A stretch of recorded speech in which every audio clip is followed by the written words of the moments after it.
Welcome back all TYBC student to our next lecture of photochemistry. So started with point Jablonski diagram. So what is Jablonski diagram? The various electronic excitation and de-excitation process in an organic molecule can be represented by using schematic representation called Jablonski diagram. So Jablonski diagram gives only qualitative summary of the various process in which the electronically excited molecule undergoes without an quantitative accepts. As you seen in the diagram, the S0 it is the singlet ground state level, S1 it is a singlet excited level, and S2 it is an also singlet excited level. At the left hand side there is an arrow of increasing energy. So S1 and S2 have higher energy as compared to the S0. So T1 and T2 are the triplet excited state. ISC it is an inter system crossing, and these are vibrational energy levels. So as you know, electronic energy level are subdivided into vibrational energy levels. So these are vibrational energy levels of S2, these are vibrational energy level of S1, these are the vibrational energy level of S0, this is the vibrational energy of T2, and vibrational energy levels of T1. So let's see the process one by one. So as you seen here, process A it is an electronic excitation. So when molecule absorb light energy, it gets electronically excited from S0 to S1 state, or if excess of energies is absorbed, it may goes to S0 to S1, S1 to S2. So process A is totally related to the electronic excitations of the molecule.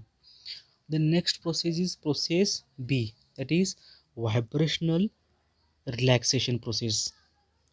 See the electronic energy levels are subdivided into vibrational energy levels.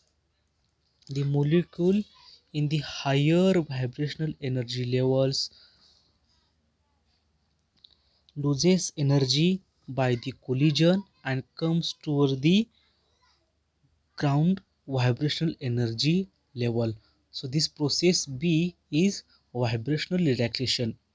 म्हणजे ह्या प्रोसेसमध्ये काय होतं की व्हायब्रेशनली relaxation होतं, म्हणजे vibrational energy लेवलमधून molecule excited म्हणून कुठे येतो, व्हायब्रेशनल एनर्जी लेवलच्या लोअर स्टेटला म्हणजे ग्राउंड स्टेटला येतो. So it is called as vibrational relaxation. Then the next process is process C, that is internal conversion, that is S2 S1 to S0 transitions. So molecule can lose energy by collision and come to ground state electronic state S0 by the loss of heat. म्हणजे इथे या ठिकाणी काय होईल की S2 मधला जो molecule excited झालेला आहे तो काय करेल, एनर्जी लॉस करेल in the form of heat, आणि कुठे येईल S1 येईल, S1 ह्या एनर्जी लेवलला येईल आणि S1 परंतु परत तो काय येईल S0 या ग्राउंड स्टेट लेवलला येईल. Okay, so it is an internal conversion S2 S1 to S0 transition. Then the next process, process F, that is fluorescence process.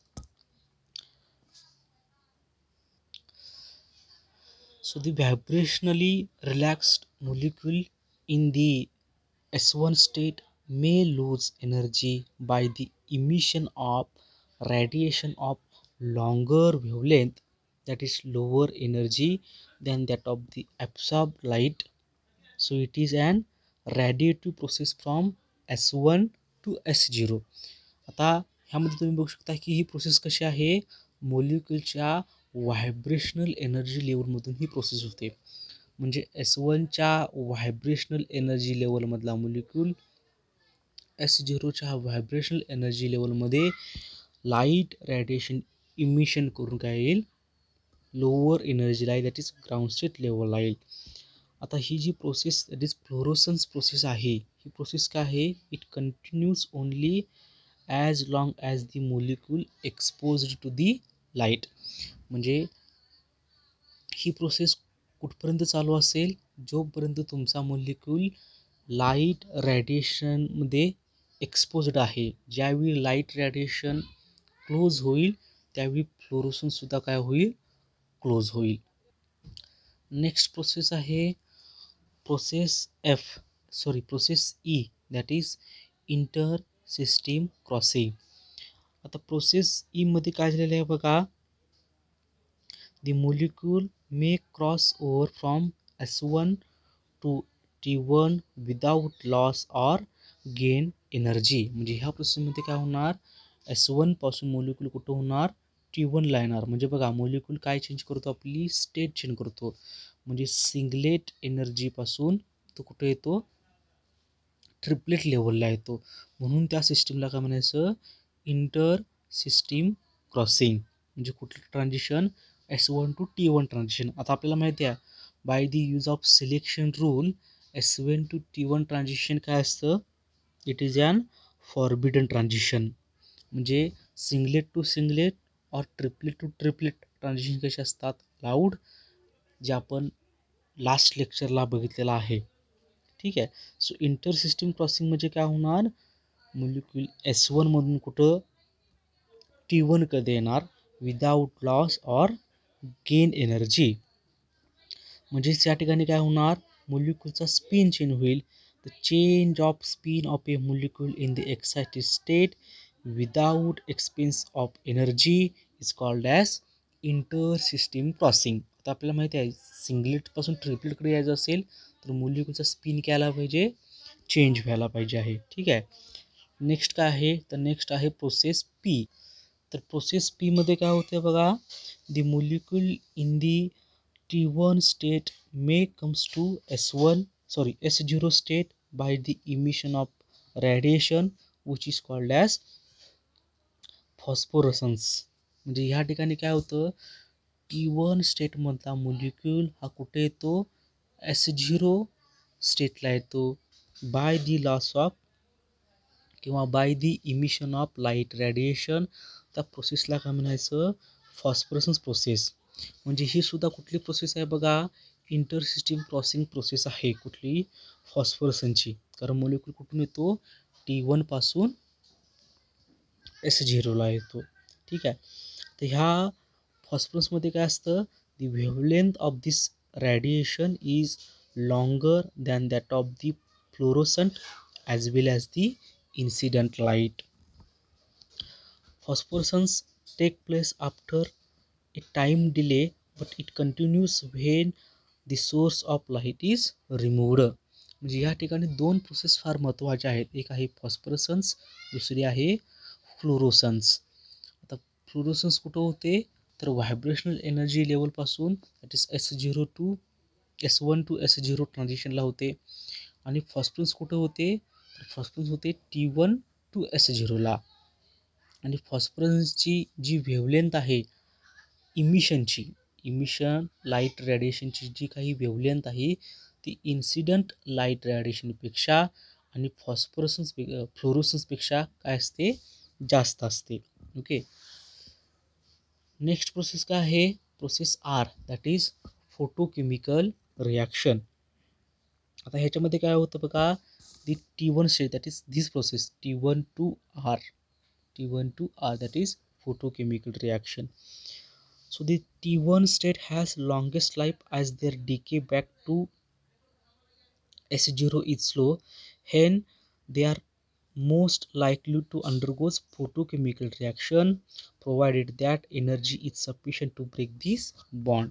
म्हणजे ही जी प्रोसेस आहे ह्या प्रोसेसमध्ये काय होणार, मोलिक्युलमध्ये बॉन्ड ब्रेकिंग होणार आणि नवीन प्रॉडक्ट्स तयार होतील. म्हणजेच काय तर ती कुठली असेल, फोटोकेमिकल. म्हणजे ह्या प्रोसेसमध्ये ॲक्च्युअल केमिकल रिॲक्शन होईल.